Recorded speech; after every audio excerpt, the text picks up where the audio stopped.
Essas compulsividades diversas têm a mesma raiz do ponto de vista do enfrentamento.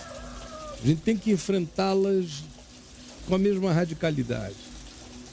E o enfrentamento, querida, para qualquer coisa desse nível, infelizmente, Freud não ajuda, Jung não ajuda, infelizmente as psicologias clássicas, quando chegam nessa hora, querem conversar com a gente até a velhice, quando a gente não terá mais força para a compulsão, então será curado por incapacidade física de realização, mas nunca foi curado psicologicamente.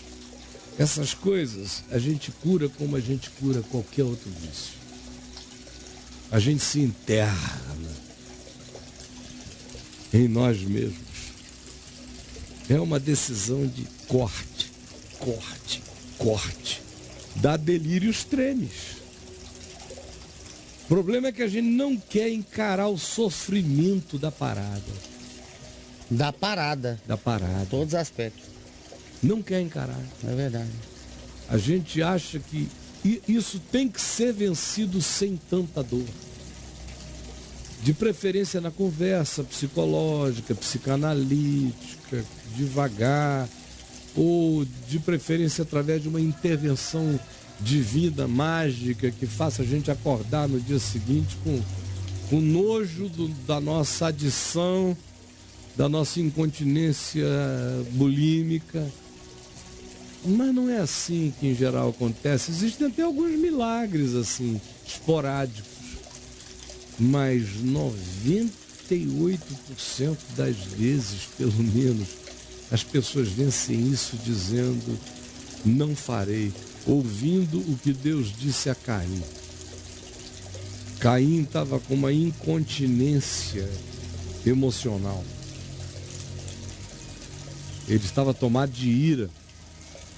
Você, como psicóloga pós-graduada, sabe o poder desastroso de uma ira acumulada, uma ira amargurada, invejosa, uma ira contra Deus e contra o significado de Deus entre os homens, que era o irmão de Caim, Abel. Ódio. E o que Deus disse acerca dessa coisa que é mais forte do que a tua incontinência? Qual a terapia? Teve algum rito? Quando você falou é possível em Cristo, eu não consigo fazer distinção na vida entre coisas fora de Cristo e coisas em Cristo. Eu só tenho uma vida, em Cristo. Se eu fosse você, eu diria: se você conhece a Jesus, eu estou sofrendo isto em Cristo, porque em Cristo eu ainda não aprofundei a consciência suficiente para me ver livre disto em Cristo. Que consciência é essa? É a que eu já introduzi falando. De Deus com Caim. Na porta da casa de Caim. Caim, o pecado está deitado na tua porta. A ti cumpre dominá-lo. Ele fez pousada na tua porta como um leão buscando alguém para devorar. A ti, preste atenção, a ti cumpre dominá-lo. Quais as psicologias que você conhece, as escolas psicológicas, que dizem ao indivíduo, na lata do indivíduo, nouteticamente, confrontacionalmente: a ti cumpre dominá-lo, sem transferências de nenhuma natureza, a ti. Nem para o teu trauma, o trauma é teu. Sejas tu a senhora do teu trauma.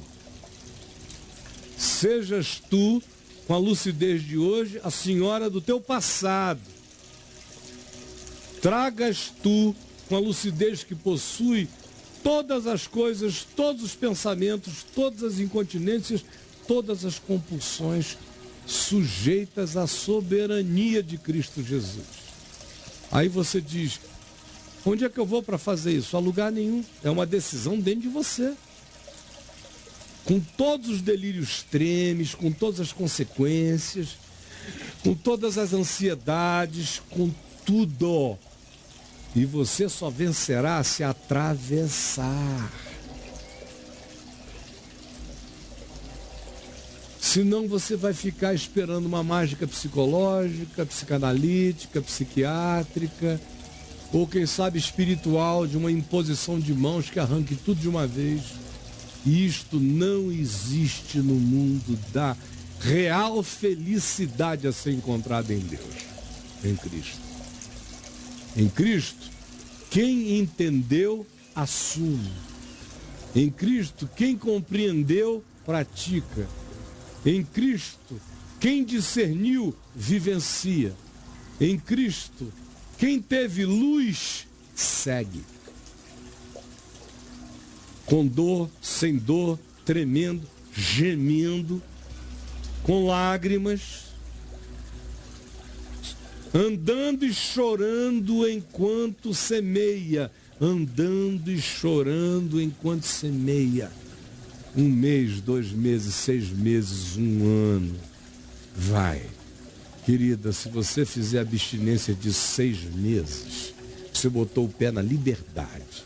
Se fizer abstinência disso 1 ano, você estará livre. Se recair é porque indulgiu. Foi indulgente com você mesmo. Eu vejo pessoas, por exemplo, que fumam há 40 anos, um dos piores vícios, gera uma das piores incontinências para se parar, é o cigarro. É um inferno. É um diabo. É verdade. Eu sei porque eu não sou leigo em cigarro. Eu fumei anos, eu sei o que o cigarro faz e não teve nada na minha vida que tenha sido mais difícil de parar do que cigarro. Cigarro é difícil demais. Nada.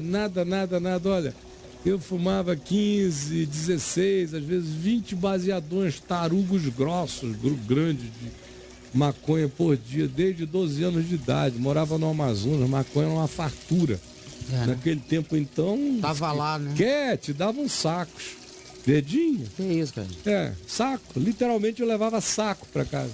Putz. E a polícia era amiga, ninguém tava nem aí. Pois bem, maconha não era legalizada, mas para a polícia era descriminalizada em Manaus na década de 70. Parei na hora que me converti, nem pensei mais em maconha. Foi rapidinho assim? Rapidinho. Agora, cigarro, eu me convertia, pregava, jejuava, expulsava demônio, não sei o quê. E já estava com 1 ano e meio, 1 ano e 6 meses, 1 ano e 8 meses de convertido e fumando lá 2, 3 Hollywoods por dia.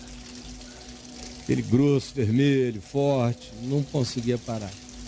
Até que chegou um dia que eu falei, bom, hoje é o dia, eu não quero mais, não tinha nada a ver com religião, nem com Deus, nem com nada, tinha a ver com o meu pulmão. Um desejo seu, uma vontade, saúde. Saúde, hoje é o dia, eu vou parar. E aí eu joguei fora, tava novinho, joguei numa poça d'água na frente da minha casa, no Amazonas. Ai, bicho, e joguei na lama, fiquei olhando ali. Rapaz, que arrependimento.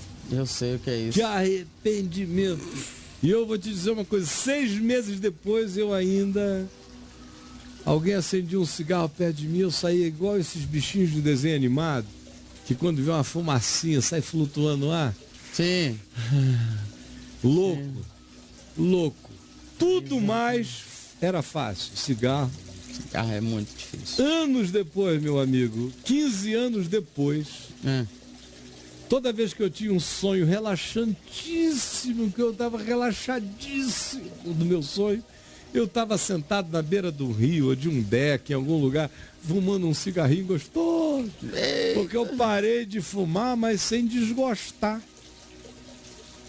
Eu nunca tive nojo. Eu sempre achei saboroso. Então era pior ainda, porque quando o cara entra nessas de repúdio orgânico, psíquico, eu nunca tive nenhum dos dois. Foi tudo só mente e coração, decisão. Como na minha vida, tudo que eu parei, eu não tive ajuda instantânea para nada. Eu tive que decidir e ir. Tudo. Eu nunca realizei nada na mamata dentro de mim.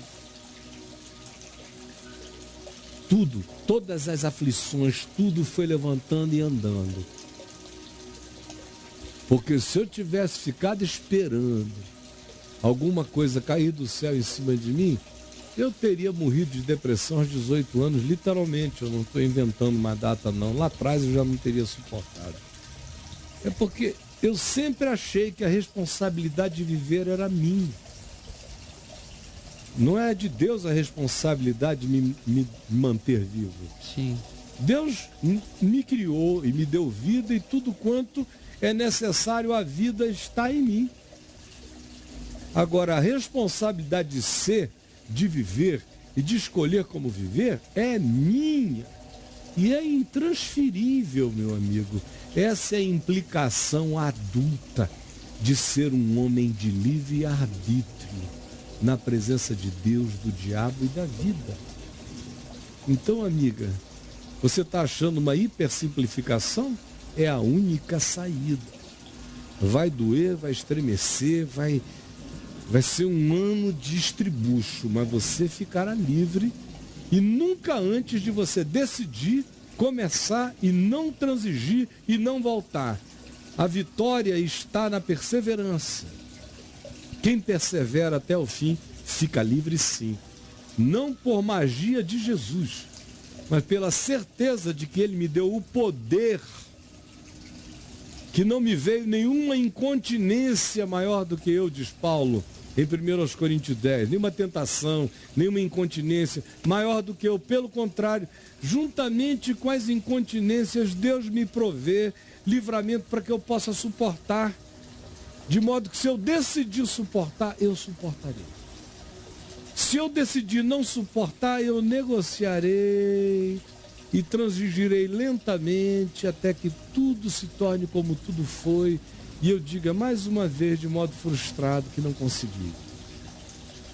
Conforme o auto-engano que se instalou sutilmente no seu coraçãozinho, minha querida amiga, minha querida irmã. Eu estou lhe dizendo o que eu creio, como é que a gente vence, como é que a gente faz. E o fato de você ser psicóloga e doutorada em psicologia não altera em absolutamente nada a basicalidade das pulsões, das incontinências, dos vícios com os quais você tem que lutar. E você tem que vencer o seu vício do mesmo modo que um pinguço vence o dele de cachaça. Do mesmo modo que o meu filho Lucas, que estava viciado em cocaína, em êxtase, teve que vencer no tranco, na internação, na tremedeira, no desespero. Primeira semana é o diabo, a segunda é o inferno, a terceira são capirotinhos, a quarta já são demônios menores. Vai aliviando, até que chega a hora que você olha e diz, meu Deus, passou. Mas não antes de atravessar, com perseverança, o vale da sombra da morte, com todas as tremedeiras que isso implica, mas com a perseverança que vence, em nome de Jesus.